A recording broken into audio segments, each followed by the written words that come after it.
Hello मेरे प्यारे बच्चों, आशा करता हूँ आप लोग सब बढ़िया होंगे। तो इस वीडियो में हम लोग आईसीसी मैथमेटिक्स के प्रॉब्लम्स एंड क्वाड्रेटिक इक्वेशन के कुछ 10-12 बहुत इंपॉर्टेंट सम देखने वाले हैं। मेरा यह मानना है कि अगर ये सम आप आराम से कर पा रहे हो तो आईसीसी में कोई प्रॉब्लम नहीं होना चाहिए। कुछ चीज़ों को याद रखिएगा बिफोर वी स्टार्ट कि प्रॉब्लम्स एंड क्वाड्रेटिक इक्वेशन में मोस्ट ऑफ द टाइम मैंने देखा है कि दो केसेस दिए रहते हैं और होपफुली डिफरेंसेस और some of those two cases are given. चलिए बिना टाइम वेस्ट के स्टार्ट करते हैं क्वेश्चन नंबर 1। और एक बात कि आप क्या करो, वीडियो को पॉज करो, पहले क्वेश्चन देख लो, सॉल्व करो अपने से, नहीं होता तब सॉल्यूशन देखो। Shweti is on a business tour, she has ₹18,000 for her expenses. उसके पास 18,000 है, ठीक है। If she extends a tour by 4 days, देखो सेकंड केस हो गया, पहले जितना भी दिन था अभी 4 दिन ज्यादा। She has to cut down her expenses, उसका एक्सपेंसेस कम आ जाएगा डेली, कितना, by 750। Find the original duration. दो केस है, ओरिजिनल ड्यूरेशन हम लोग x डेज मान लेते हैं। केस 2 में मेरा x प्लस 4 डेज हो जाएगा ड्यूरेशन, 18,000 उसके पास है। फर्स्ट केस में डेली एक्सपेंसिव क्या होगा, 18,000 बाई एक्स। सेकेंड केस में 18,000 बाई एक्स प्लस 4। अब इन दोनों का डिफरेंस दिया हुआ है 750। डेली एक्सपेंसेस का जो डिफरेंस है वो 750 है।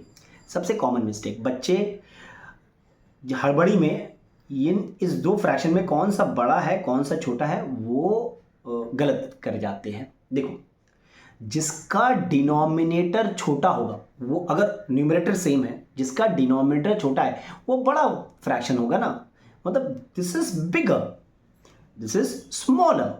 अगर दोनों को कंपेयर किया जाए तो this 18,000 by X is a bigger fraction, a number as compared to 18,000 by X plus 4। Clear है? तो इन दोनों का डिफरेंस दिया हुआ है, मतलब bigger minus smaller is equal to 750। Solution मैं नहीं दे रहा हूं, आप इसके सॉल्व कर लो और इसको आंसर कमेंट बॉक्स में दे देना। बिकॉज अगर ये आपको इक्वेशन बन गया तो your 50% work is done, more than 50%। You just need to solve it now. और क्वाड्रेटिक इक्वेशन हम लोग पहले कर चुके हैं, कैसे सॉल्व करना है तो आप वैसे कर सकते हो, ठीक है। हम सिर्फ यहां पे इक्वेशन बनाने वाले हैं, ठीक है। चलिए नेक्स्ट देखते हैं। क्वेश्चन नंबर 2 क्या है, a trader buys, just a minute, X article for a total of 600 rupees.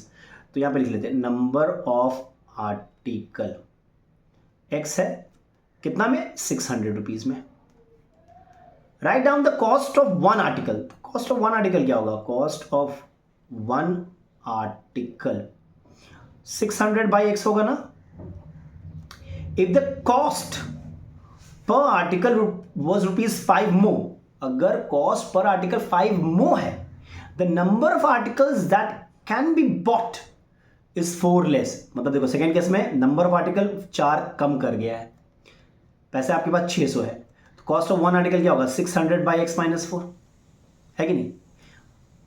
Cost of one article, second point पढ़ो क्या लिखा हुआ है, इफ द कॉस्ट ऑफ पर आर्टिकल ₹5 मोर। यही तो डिफरेंस है कॉस्ट पर आर्टिकल में।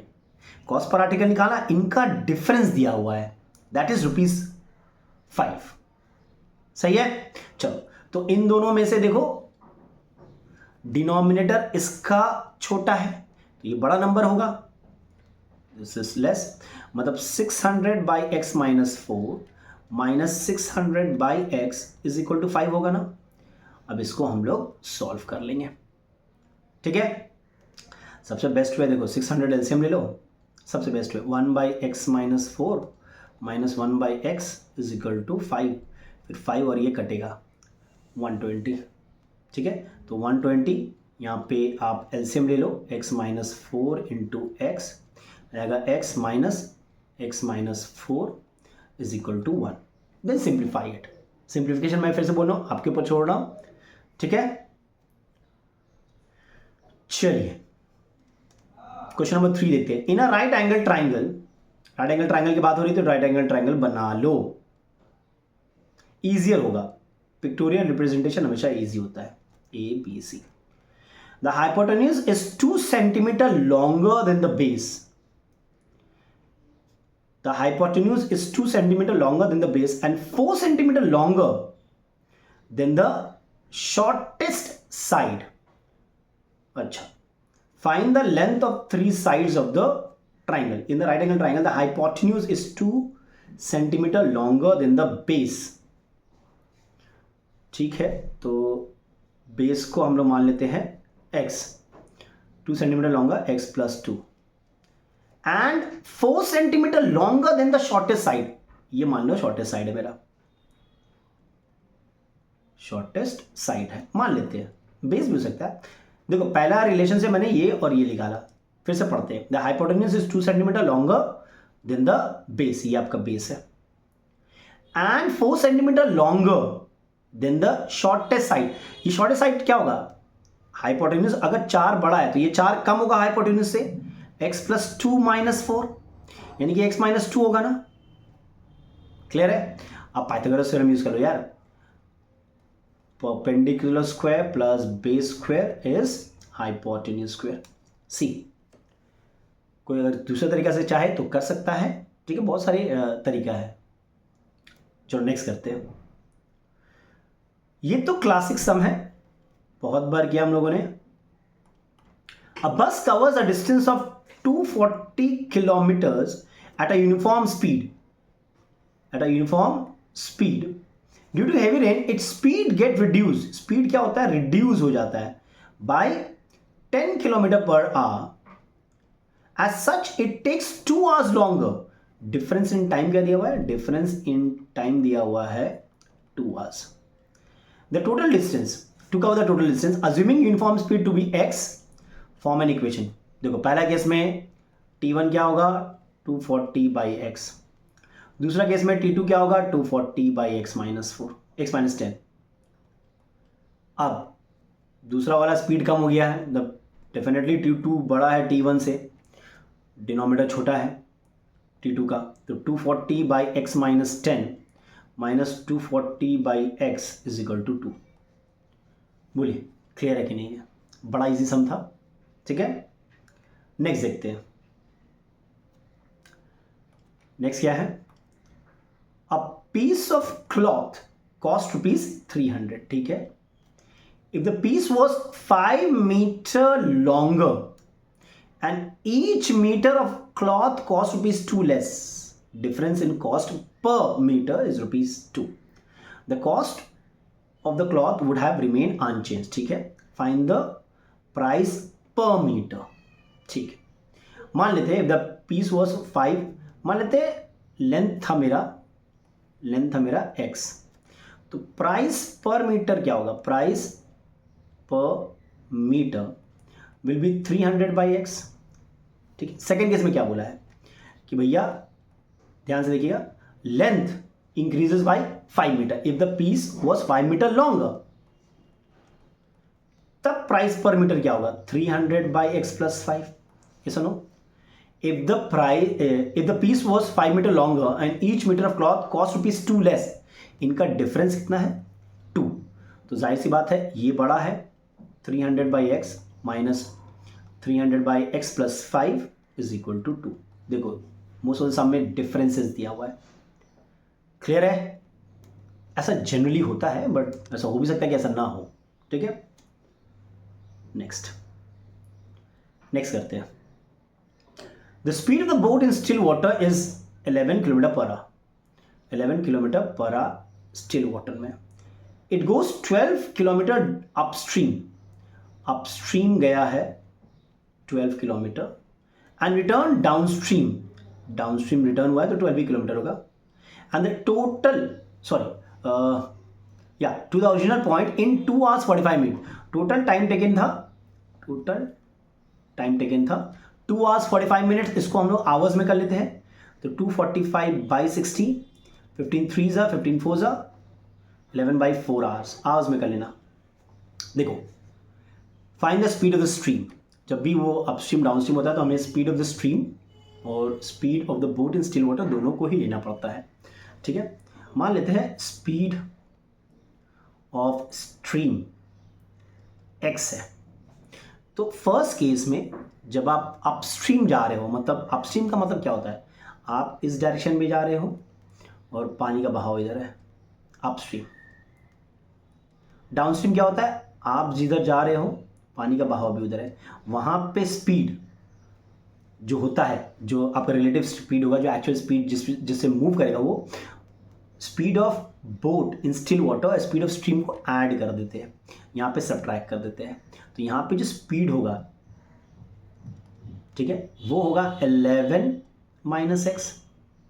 लेकिन जो डाउनस्ट्रीम आप आ रहे हो तब स्पीड हो जाएगा 11 प्लस एक्स। समझो बात को, आपका जो स्पीड है स्टिल वाटर में और जो स्ट्रीम है वो भी आपको पुश करेगा, तो ठीक है।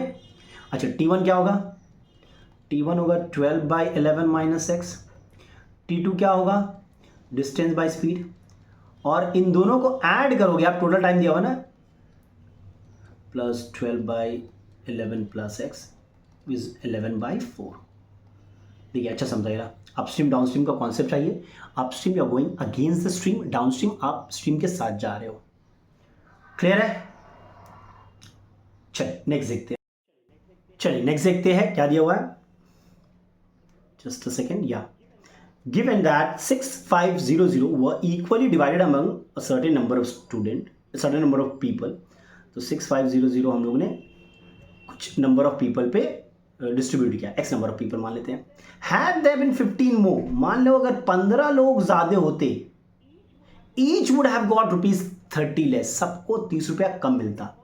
फर्स्ट केस में सबको कितना मिल रहा है, 6500 बाई एक्स। सेकेंड केस में सबको कितना मिला है, 6500 by X plus 15।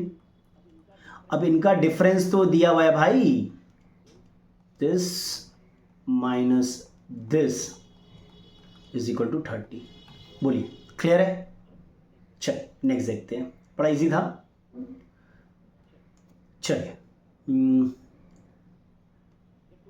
The total expenses of a trip for certain number of people was 18,000। Total जो था वो 18,000 था। इफ 3 मोर पीपल ज्वाइन, मान लो पहले x थे तो अभी x प्लस 3 पीपल थे, then the share of each reduces by 3,000। तो शेयर तो कम हो जाएगा, ज़्यादा लोग आ गए तो शेयर कम होगा। पहला केस में शेयर कितना था, हर एक बंदा कितना दे रहा था, 18,000 बाई एक्स। सेकेंड केस में हर एक बंदा कितना दे रहा था, 18,000 बाई एक्स प्लस 3। अब इन दोनों का डिफरेंस कितना है, 3,000। This is bigger, 18,000 by x minus 18,000 by x plus 3 is equal to 3,000। देखो क्या बोल रहा है, frame an equation and let the original number of people be x and find x। Simple है भाई, बड़ा इजी है। चलो नेक्स्ट देखते हैं। नेक्स्ट क्या है, the sum of two natural number is 8। मतलब अगर एक नंबर x है तो दूसरा होगा 8 माइनस एक्स, ये तो क्लियर है, बचपन में किया था हम लोगों ने। And the difference of the reciprocal, इसका रेसिप्रोकल क्या होगा, 1 बाई एक्स। इसका रेसिप्रोकल क्या होगा, 1 बाई 8 माइनस एक्स। अब इनका difference 1 by X minus 1 by 8 minus x is 2 by 15। करता कोई बच्चा बोलेगा नहीं sir 1 by 8 minus x minus 1 by X is 2 by 15, ये भी सही है, डजंट मैटर। ठीक है, चलो ये तो बड़ा इजी था। नेक्स्ट देखते हैं। 7 years ago, ये अच्छा समय, Anshu's age was 5 times square of Ruchi's age. पहले टेबल बना लो, बड़ा इंपॉर्टेंट होगा, रुचि Anshu 7 years ago, 7 years ago, ठीक है। 7 years ago Anshu age was 5 times the square of Ruchi's age. अगर रुचि x थी तो ये 5x स्क्वायर था ना। 3 year hence, 3 year hence, अच्छा 3 year hence एक बात बताओ, रुचि x प्लस 10 हो जाएगी ना, प्रेजेंट से 7 साल पहले 3 साल बाद, तो टोटल ड्यूरेशन तो प्रेजेंट से 7 साल पहले 3 साल बाद, तो टोटल तो 10 होगा ना डिफरेंस। तो 3 साल बाद x प्लस 10 हो जाएगा, ये हो जाएगा 5x स्क्वायर प्लस 10। अब पढ़ते हैं। 3 year hence रुचि's age will be 2/5 अंशु's age। Find the present age, x निकाल लेना। और प्रेजेंट एज क्या होगा, रुचि का प्रेजेंट एज x नहीं है, देखो ध्यान से, 7 years ago था x, तो मान लो आता है 37, तो प्रेजेंट एज 30 होगा। क्लियर है? ध्यान रखना, बच्चे यहाँ पे मिस कर जाते हैं। अच्छा, next, find two consecutive positive odd numbers the sum of whose square is 802। तो बड़ा इजी था, x और x+2 ले लेते हैं कंजिक्यूटिव, ठीक है। तो यहाँ पे बहुत बच्चों को दिखा मैंने x+1 ले लिया, नहीं भाई, difference of two positive odd numbers will be 2 only. तो the sum of the squares यानी x² + x+2 whole square is equal to 802। अब इसको सॉल्व कर लेना, क्लियर है। अच्छा, ये सब मैं लिखना भूल गया, बता दे रहा हूँ आपको, जस्ट रीड करते हैं। इन एन ऑडिटोरियम, ये भी इंपॉर्टेंट लगा मुझे तो ये लास्ट में मैंने ऐड कर लिया है, ठीक है। In an auditorium seats were arrange in rows and columns, rows और कॉलम में अरेंज किया गया सीट, सही है भाई। The number of rows were equal to the number of seats in each row, मतलब रो अगर x है तो number of seats in each row, number of seats in each row, number of seats in each row, in each row वो भी x है, जो कि number of column बन जाता है। तो टोटल नंबर ऑफ सीट क्या होगा, x² होगा। when the number of rows were doubled, when the number of rows were doubled and the number of seats in each row were reduced by 10, reduced by 10, तब number of seats हो जाएगा 2x x - 10। अब पढ़ते हैं, the total number of seats increased by 300, मतलब second case में number of seats increase हो गया, कितना से, 300 से, मतलब second case minus first case is 300, है कि नहीं। Find the number of rose in the original arrangement x, the number of seats in the auditorium after rearrangement, तो वो 2x × x - 10 कर लेना, और क्या, खत्म, क्लियर है। चलो, अराउंड 12 सम्स किया हम लोगों ने, इसको सॉल्व करके आप देख लेना। आई थिंक ये और भी मैं एक सीरीज लाऊंगा, क्योंकि आपका गैप है 10 दिन का, तो अराउंड 7 to 10 days, तो वहाँ पे बहुत सारे वीडियोस में लाऊंगा इंपॉर्टेंट सम्स के और भी। चलिए, इस वीडियो में यहीं तक देखते हैं, नेक्स्ट वीडियो में कुछ और देखेंगे, तब तक के लिए टेक केयर, स्टे ब्लेस्ड, और अगर वीडियो पसंद आया तो लाइक शेयर सब्सक्राइब करना ना भूलें।